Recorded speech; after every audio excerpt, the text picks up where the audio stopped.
Friends, I want to talk about the dirty bomb false flag accusations that have been shared between Russia and Kiev. So, if someone's supposed to believe Kiev's side, they want everyone to think that Russia is about to nuke itself. Why? Well, allegedly, it already blew up its own Crimean bridge, already killed its own popular philosopher's daughter, Daria Dugina, outside of Moscow, allegedly has been bombing the same nuclear power plant under its control in Zaporozhye, and allegedly is plotting to destroy the Kakhovka Dam, which is also under its control, in order to flood a large segment of the newly reunified region of Kherson.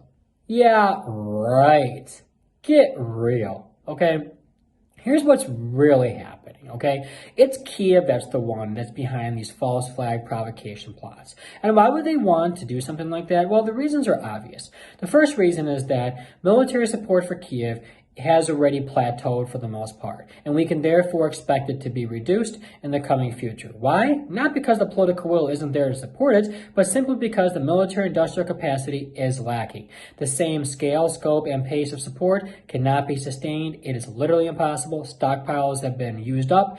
It cannot happen. They've got to cut the aid down at least a little bit.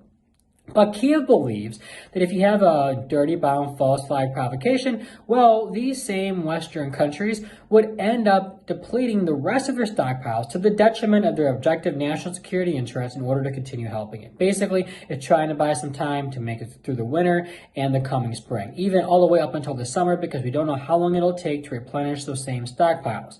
So that's what you have there. The second thing is that the vast majority of the international community is represented by governments that have not sanction Russia. It doesn't matter what they say at the UN, because if they don't walk the walk after talking the talk, it doesn't matter.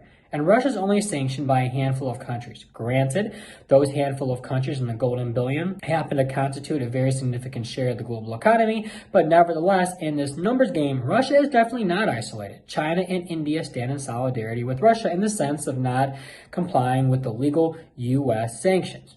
So what do you have here? If you have this dirty bomb false flag provocation, Kiev expects to get more military support and isolate Russia. That's who's behind it. Kiev, not Moscow.